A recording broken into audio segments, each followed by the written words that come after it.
Hello, everyone, and welcome to the concession stand here on the KB Radio Network. I am your host, Kevin Reed, and this is the review of season 3 of Amazon Prime's adult animated superhero show, Invincible. And this show is based on the Image comics of the same name, and it follows Mark Grayson and his transformation into a superhero under the guidance of his father, Nolan, aka Omni-Man, the most powerful superhero on the planet. During his transformation, Mark finds himself struggling between his personal life and superhero duties and is forced to prove that he could be the hero his father is. Unaware that there's a sinister conspiracy going on that threatens the world and will leave him questioning the true nature of his role. This show is just stacked with A-list talents providing their voices to these characters. You have Stephen Young providing the voice of Mark Grayson, Sandra Oh, and J.K. Simmons, who provide the voice of his parents. And I'm not about to list them all. It's a plethora of top tier A-list just superstars that are contributing to this show and have contributed throughout this series run. But this is season 3, and if you followed the show since the beginning, and thank you for doing that, by the way, you know that Invincible quickly became one of my favorite superhero shows ever. It's ever. I've enjoyed these previous 2 seasons, I should say, immensely. I really love this show. As somebody who didn't read the comics, I didn't read the Invincible comics, so I was coming into this with fresh eyes, a new kid in the candy store, or however the phrase go. I don't know. I'm just happy right now. But anyway, I was super excited for season 3. A little upset about season 2, the way they broke it all down. I think they split it in 2, and it was very upsetting. Very upsetting, and I think a lot of fans were upset by that. That's why season 3, we got them week to week this entire season, and that's great. All 8 episodes were released on Prime Video every Thursday for your viewing pleasure, and man, it just wrapped up on March the 13th, and what a show. This was the best season of Invincible for a number of reasons, and I'm not going to waste a lot of time going episode by episode, scene by scene, and Easter egg by Easter egg, because I don't know them all. But I can say overall, with my whole chest, this was an exciting show. This was the best season of the show. This show was bigger.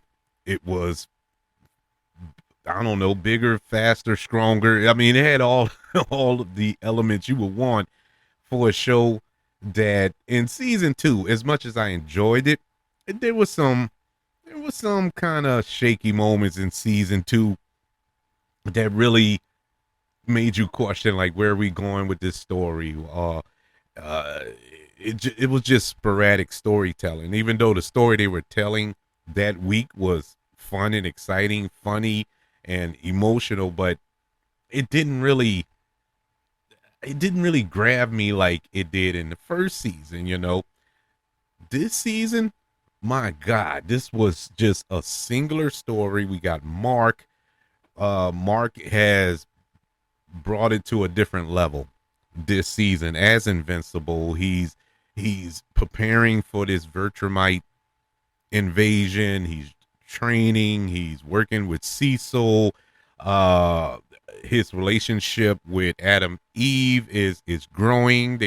They've decided throughout this season to become a couple, which makes all the sense in the world. Something that, once again, me not reading the comics, don't know that they actually got together in the comics, but I was really hoping that they got together, and they did, because it fits. And the emergence of his brother Oliver, or his half brother, we should say, Oliver, uh, him wanting to be a superhero just like Mark, and being young and naive, and taking on these tasks with his brother, and just typical young person way of thinking, that they're unstoppable, that they're bulletproof, that they hold all this power so nothing can kill him, that young way of thinking. And Mark trying to train him and coach him the way that Nolan, his father, Omni-Man, coached him and trained him. And you saw kind of mirroring of Mark and Nolan, something that I'm not going to say despise, because what this show does a good job of is showing the complex complex nature of Mark dealing with the fact that his father was just here to rule the planet, to wipe out humanity, yet that's his dad. He loves him, it wasn't like his dad was this tyrant his entire life. He just turned into one uh at the end of season 1, when he beat him to the within an inch of his life. But in spite of all that, he still loves his dad, But Oliver, on the other hand, really loves his dad, because he never seen that side of Nolan, like Mark did. He didn't see this vicious, villainous side of his father. His father was all loving when he came around. So it's it's like this. It's weird. It's a weird place that Mark is in at the start of season 3, and you have Armstrong Levy, once again, this looming presence here. Despite the fact at the end of season 2, we initially thought that he was dead. Mark killed him by smashing his head in, beating him to death. But like any other cockroach, he found a way to survive that attack, and plays a major part in this season. This season, like I said, I'm not going to go through episode per episode, but I will touch in on moments throughout this season that just elevated to the top of my list of one of the best seasons of television I've ever seen. I mean, seriously, it was that good. This show, this season of Invincible, I would put up there with the first season of X-Men 97. And I know that's saying a lot. I know that seems like recency bias or something like that. No, I put some thought into this. I know how X-Men 97, a lot of it was nostalgia. I can honestly say that, but it was a written, well animated, well voice acted show. Super enjoyed it. It was my favorite show of that year. But Invincible season 2 had those same beats to me. It had the emotion, it had the action, it had the storytelling, the writing, and the voice acting. Everything was there. And I put it up there with X-Men 97. I'm not saying it was better. I'm just saying they were on par with one another. And that is a monster achievement for this show that comes to us from Robert Kirkman, who, I mean, this dude gave us The Walking Dead. The last few seasons aside of The Walking Dead, he gave us that show. He gave us that comic book, all of those characters, and all of these characters. And the dude is amazing, man. This was some good stuff. It makes me want to read the comics, but I don't want to be spoiled. I've avoided the videos, the breakdowns, because they tend to dip into the future when reviewing and breaking down certain episodes and whatnot, and I don't want to be spoiled. That's how good it is. I love to sit there surprised. I love to sit there wondering what's next. Old school way of watching TV shows. Before the internet came along, before we had all these breakdown videos and people analyzing this, that, and the third. Well, this could mean that, and this is going to lead to this. And man, come on, man. I didn't want to get spoiled, even though the stuff be interesting. and their presentation is really, really good. But I don't want to, and it's really for this show. Anything else, I don't care. Like Marvel shows and stuff, like I don't care because I've read or seen most of that, and I've figured it out for myself, and so it's not a shocker.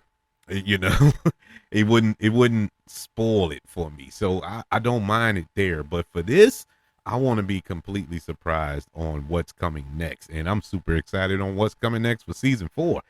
But in season 3, and spoilers, by the way, yeah, of course, I'm going to talk about some things that went on this season. And so if you don't want to be spoiled, go watch season 3 of Invincible on Prime Video, then come back and listen to me talk about it. So spoilers, this is your last warning. In season 3, there were a couple of moments in this season that really, really brought my emotions to a level that I was not expecting to have while watching Invincible season 3. Number one was the sacrifice of Rex Sploder. That that episode alone was just bananas, and that whole episode is a moment to me because that's when we got the Invincible invasion, when we had all of these um variants of Mark coming from different timelines, thanks to Amstrom Levy, and they converged on planet Earth, and they were wiping out all of the heroes. Mark was catching the blues with them, because those are variants of him. They know his moves because they're him, and these were the bad versions of him. And they're they're just tearing the planet apart. And it really showcased on how vicious, how truly unstoppable, how quote unquote invincible Mark is. If he was ever to bring it to that level, he would be the most unstoppable force in the universe. He's that powerful. And you had about 6 or 7 of them, maybe more. I don't, I lost count, but yeah, there was a lot of them that converged on Earth. Thankfully, with their egos and their focus being drawn elsewhere and stuff like that, the heroes and Mark were able to get the upper hand. But one in particular didn't, and then he did, and that was Rex Sploder. And what makes his sacrifice so emotional, we've followed this character throughout the first 2 seasons on to this season. And the first season, he was a bit of a douche. He was a jerk in season 1, but he was a lovable jerk. You know what I'm saying? And in season 2, you really started to like him. And then when we get to season 3, when he really changed, he's a different person, even though he's still Rex, but he's still a good person. He's trying to do better. He's dating oh my god, her name escaped me. Oh man, why is it escaped? But anyway, he was dating another hero. Well, not really dating, but he's just trying to court her, unlike what he was doing before, cheating on Adam Eve, cheating on Duplicate and all this other stuff, or Duplicate cheating on him rather. And he was just a jerk back then to women and everybody, to be honest with you. But this time he really tried to do it the right way, and she fell in love with him, and they actually had a true relationship. And just when it looks like he got happiness, he was achieving happiness, that's when this invasion started. And he, just like any awesome hero, he leapt into action to the point where he was just getting demolished by this invincible variant. And he had a hole in his stomach. He had nothing else to pick up and use as an explosive. And you see where he reaches into that little hole in his stomach, to touch his bone. And the variant was like, well, what you gonna do? You played your last card. You have nothing else to blow up. And Rex said, well, I have one more thing, my skeleton. and you see him light it up, and he sacrificed himself, taking out that variant. And that was just like the coolest moment in the season so far. And it was touching. It was heartbreaking. And part of me was sitting there like, maybe it didn't blow him up, maybe it just projectiled an explosion around him or something. I was hoping he survived. But I'm like, at the end of the day, common sense set in. He blew up. He blew up, man. And it was an awesome, awesome moment. Speaking of X-Men 97, it has shades of Gambit. The almost carbon copy to a degree of Gambit's sacrifice in X-Men 97 on Genosha when he blew up that Sentinel. So it just, and I had the emotion then, and I had the emotion this time with Rex Exploder. Same thing. But it didn't come off as cheap. It didn't come off as like an imitation of what they did in X-Men 97. To be honest with you, now I do know this, that that is in the comics, that particular scene. So if anything, X-Men 97 ripped it off. But that's we're not going to go into the blame game and who stole what. But either way, they both executed it perfectly. I loved it here, even though we lost a really good character on the show. Another point in this show that I really enjoyed was the backstory of Cecil, how he came to power in this division of the government and whatnot. I thought that was really cool. Loved at the beginning of this season that it felt like the whole arc of this season was going to be Mark versus Cecil. And they had their back and forth. They had their fighting and whatnot in the first few episodes, but we moved past that fairly quickly. And it was done very well. And Mark went on to a whole another thing, actually a few things this season. But the way it was set up, I thought that was going to be the whole arc of the season, but it wasn't, But for the short time that we did get it, it was an exciting introduction into season 3. This little rift between Cecil and Mark. The other big thing was Powerplex, that story. Oh my God. You want to talk about heartbreaking. That was the most heartbreaking story and the best breakdown of how a man can become a villain in one episode. It was amazing. And that character was voiced by Aaron Paul from Breaking Bad. I thought that was one of the most heartbreaking stories I've ever seen.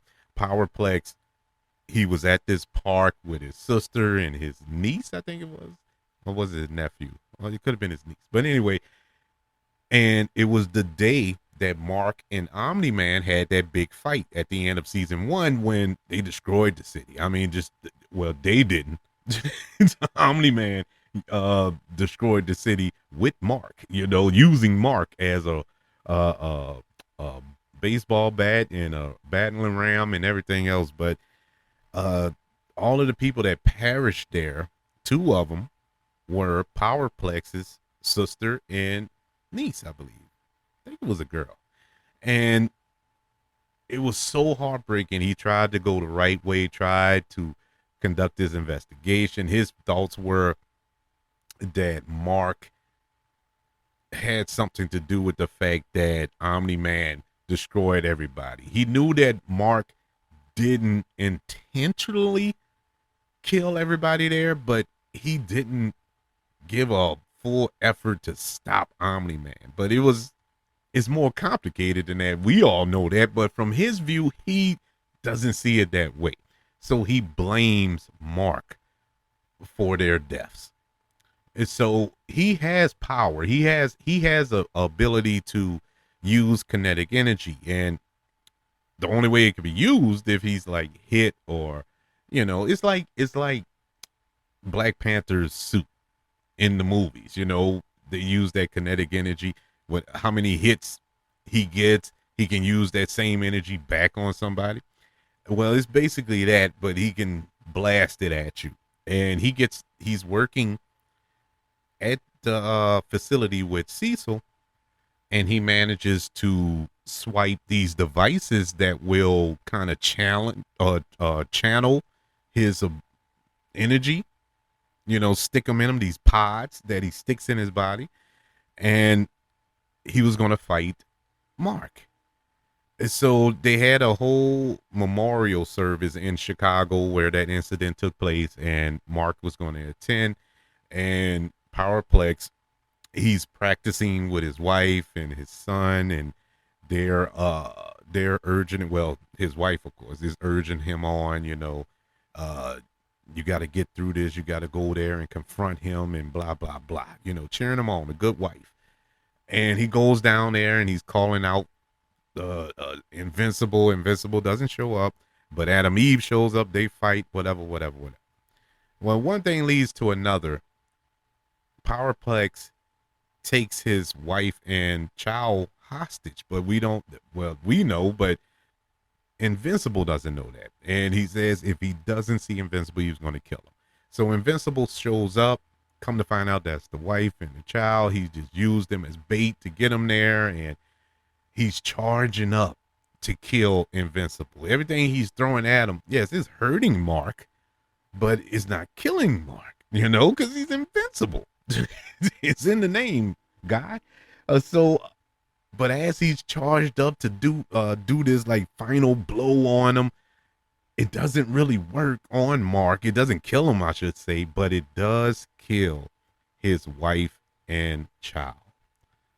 And the way the animation is done, the way the voice acting is done, when he turns his head, because he sees the ashes of his family float past his face, and he just slowly turns around, and it's like, oh my God. Oh my God, this is brutal.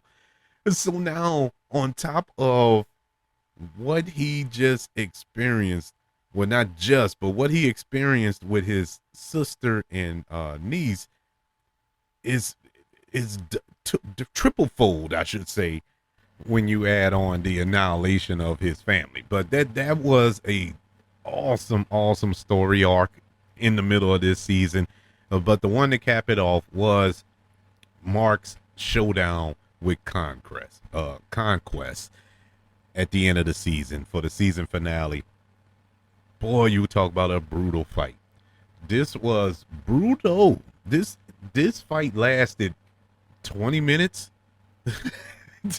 It literally opened the episode.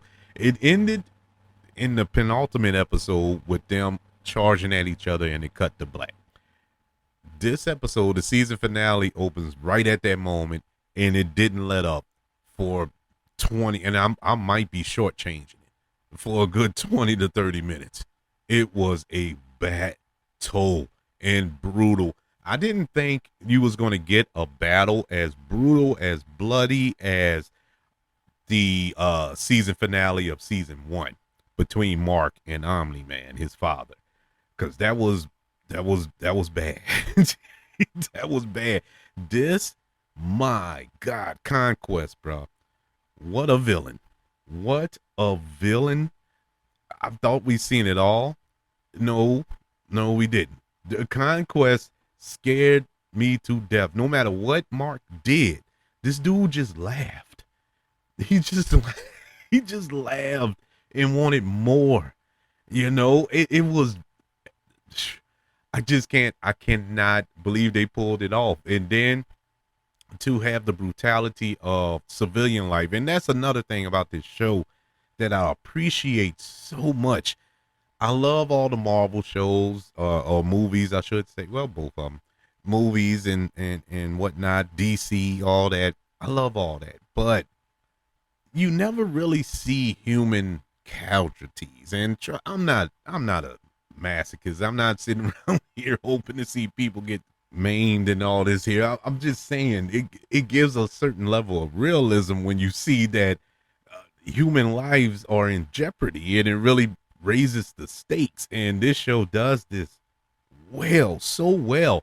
And I guess you can do it because it's animated, but even so, you don't see that in a lot of animated shows. But this show, to show how brutal the fight is and how much it affects human life on the ground, you know, just minding their own business. The scene on the beach when Conquest took Mark, and it's similar to what Omni Man did to Mark in season 1, to use him as a battering ram of sorts against that subway train and just kill all those people on that train. That still is burnt into my skull. The visual of that was just brutal. I was like, man, what am I watching?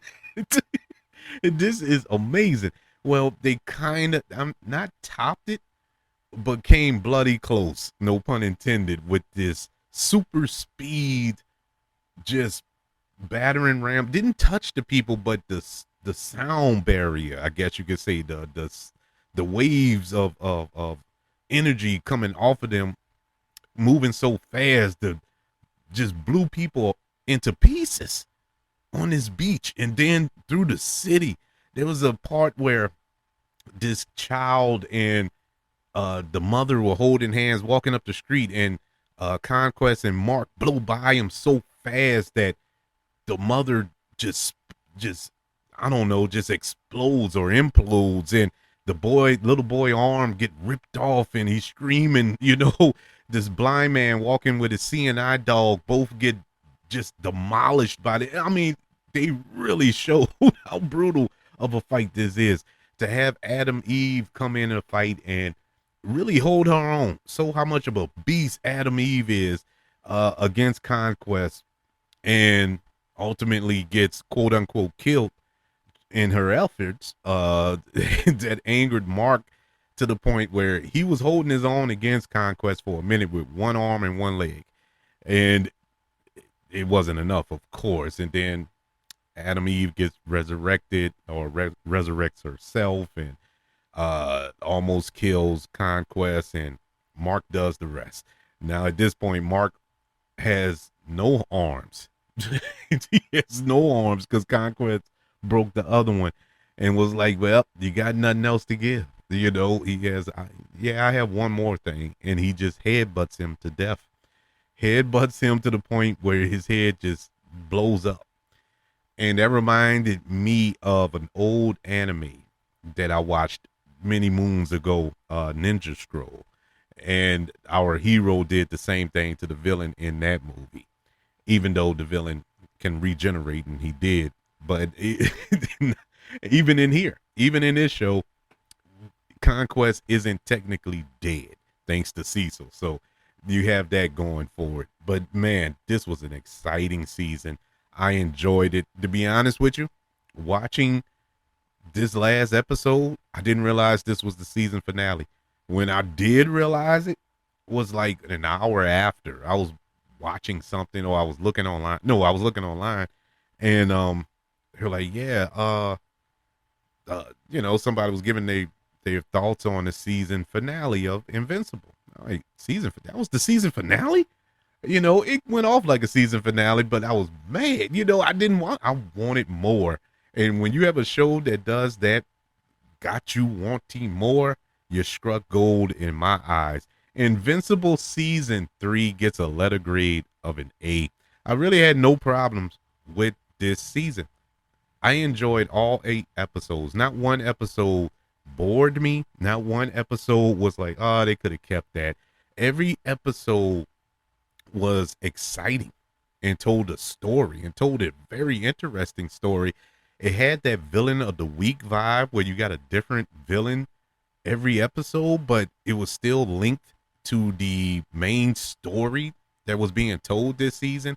I thought that was a smart, innovative way. I really enjoyed this season of Invincible. I want to know, how did you feel about this season of Invincible on Prime Video? Did you like it? Did you love it? Did you skip it? Let me know. Email the show, kbradiopodcast@gmail.com. You can also let me know on social media. Just search for the KB Radio Network on all social media platforms. Don't forget about YouTube. Subscribe to the KB Radio Network channel, and like this video and comment if you don't mind. Don't forget about the 5 stars, the reviews, and sharing this show if you're listening on Apple Podcasts, Spotify, iHeartRadio, wherever you are currently listening to the concession stand here on the KB Radio Network. Everybody, thank you for joining me for this recap and review, if you will, of Invincible Season 3, currently on Prime Video. Want you all to know that I love you, continue to love everyone, and until we speak again, you all be blessed.